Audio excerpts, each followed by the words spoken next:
Montrez-moi vos amis, je vous montrerai votre futur. Comment est-ce que je sais ça? Je traînais avec des losers.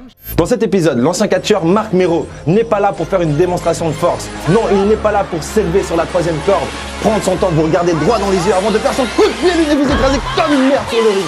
Non, il n'est pas là pour ça. Il est simplement là pour vous raconter une histoire. Sortez les mouchoirs.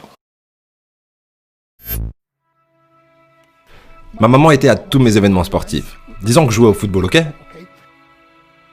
Ma mère était sur la touche.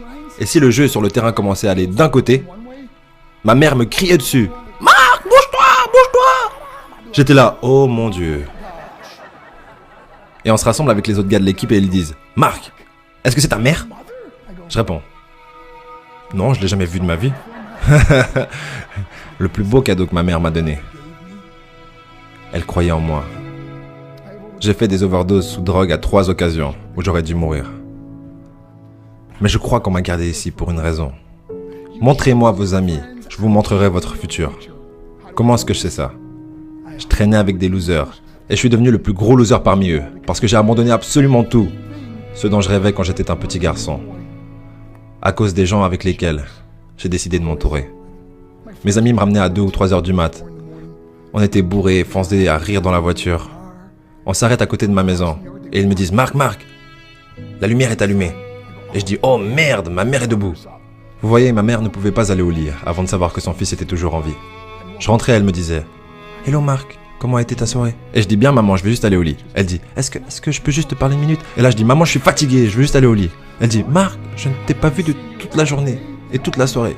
Est-ce que je peux s'il te plaît te parler ?» Et là je dis « Mais fous-moi la paix, tu m'énerves !» Et là je claque la porte de ma chambre à coucher sur la seule personne qui croyait en moi. J'étais en pleine tournée internationale. On luttait à l'étranger au Japon. Après mon match de catch, j'ai rejoint ma chambre d'hôtel et je me suis endormi. Il y a eu une personne qui a toqué à ma porte à 3 heures du matin. Je sors du lit, je regarde à travers la fenêtre de sécurité et je vois que c'est le promoteur japonais. Donc j'ouvre la porte et il me dit « Marc, appelle à la maison, il y a une urgence. » Je suis allé au téléphone de ma chambre d'hôtel et j'ai appelé aux États-Unis. « Hey, comment ça va ?» Il a dit « Marc, je ne sais pas comment te dire ça. » J'ai dit « Dis-moi simplement ce qui s'est passé. » Et d'un coup, il commence à pleurer et dit « Marc, je ne peux pas te le dire. » Je lui dis « Dis-le. » Il a dit « Marc, ta mère est morte. » J'ai posé le téléphone, j'ai couru pour sortir de ma chambre d'hôtel. J'ai pris l'ascenseur jusqu'à l'entrée. Et quand les portes sont ouvertes, j'ai juste couru dans la rue. Je veux dire, il n'y avait pas de voiture, il n'y avait pas de gens, c'était 3 heures du matin. Et je marchais au milieu de la rue, à Hiroshima, au Japon. Et je me rappelle regarder en l'air en disant « Maman, je suis tellement désolé. » J'ai pris l'avion pour ses funérailles.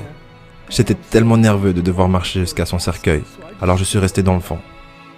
Et je continuais à regarder à distance, et je n'arrêtais pas de penser « Maman, s'il te plaît, réveille-toi.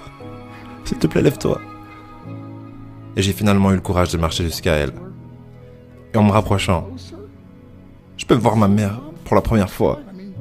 Je veux dire, elle était tellement belle. Elle était habillée en blanc. Elle ressemblait à un ange. Je me suis juste tenu en dessus d'elle. J'ai dit « Maman, tu es mon héros. Tout ce que je suis, tout ce que j'espérais devenir, c'est grâce à toi. Tu m'as tellement aimé. Tu m'as donné une vie. Tu es la seule qui a cru en moi. » Comment lui retourner tout ça? En me bourrant la gueule? En me défonçant? En devenant stupide? En sortant avec des losers? Pourquoi? La seule chose qu'elle voulait faire, c'était parler avec moi. J'aimerais tellement pouvoir te parler maintenant, maman. J'aimerais tellement que tu puisses voir ce que je fais. Pourquoi n'ai-je pas pu être un meilleur fils? Nous sommes définis par nos choix. Mais si vous vous entourez de gens qui prennent des drogues, de l'alcool et des pilules, c'est un chemin sans issue. Je ne suis pas ici pour vous faire la morale. Je suis ici pour vous dire que j'ai vécu cette vie. Et ça mène au cœur brisé, aux relations brisées, aux rêves brisés et à la mort. Pourquoi? Pour la défense? Si vous avez un père ou une mère, quand vous rentrez à la maison, dites à maman que vous l'aimez. Vous voyez, toute ma vie a tourné autour de devenir riche et de célèbre. Il fallait que je devienne un millionnaire. Il fallait que je gagne la course. Je devais gagner la course aux frais de mon mariage, de ma famille, de mes amis. Pourquoi?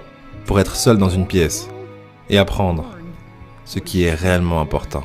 Et ceci est à quel point précieux est ce cadeau qui est la vie et nos familles et à quelle vitesse cela peut nous être pris.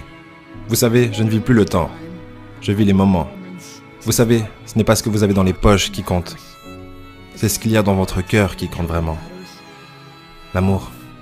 L'amour est juste un mot, jusqu'à ce que quelqu'un vienne et lui donne du sens. Vous.